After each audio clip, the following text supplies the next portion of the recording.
এলাকায় ঘুরে বেড়াচ্ছে গন্ডার।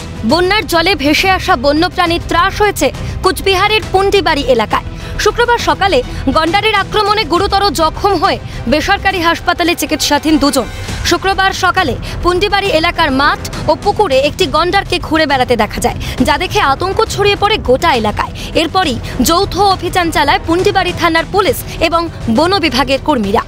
সকালবেলা 5টার সময় একটা গন্ডার জানি না কোথা থেকে এসে ওই ঠাকুমাকে আর কি বেরিয়েছিল বাড়ি থেকে, তাকে আক্রমণ করেছে। তো ওনার অবস্থা খুব গুরুতর, এখন আছে হাসপাতালে।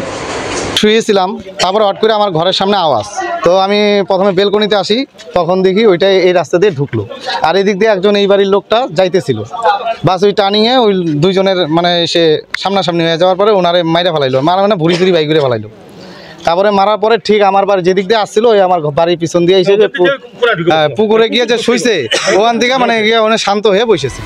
দীর্ঘ কয়েক ঘন্টার পর বন দপ্তরের বিশেষজ্ঞ দলের সহযোগিতায় ঘুমপাড়ানি ইঞ্জেকশন দিয়ে গন্ডারকে উদ্ধার করা হয়, কিন্তু গন্ডারটি কোথা থেকে লোকালয় এলো তা এখনো স্পষ্ট হয়নি।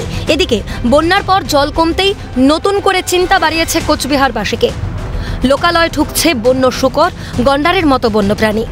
বৃহস্পতিবার বন্য শূকরের হামলায় মাথাভাঙা 2 ব্লকে প্রাণ হারিয়েছেন দুজন। ঘটনার পর কিন্তু গোটা এলাকার মানুষের মধ্যে একটা আতঙ্কের পরিস্থিতি তৈরি হয়েছে। যদিও বন দপ্তর ইতিমধ্যে যে গন্ডারটি দুজনকে আহত করেছে তাকে কিন্তু উদ্ধার করতে সক্ষম হয়েছে। কোচবিহারের পুন্ডিবাড়ি থেকে ক্যামেরায় বিপুল দাসের সঙ্গে শশীকেশ রায়, ক্যালকাটা নিউজ।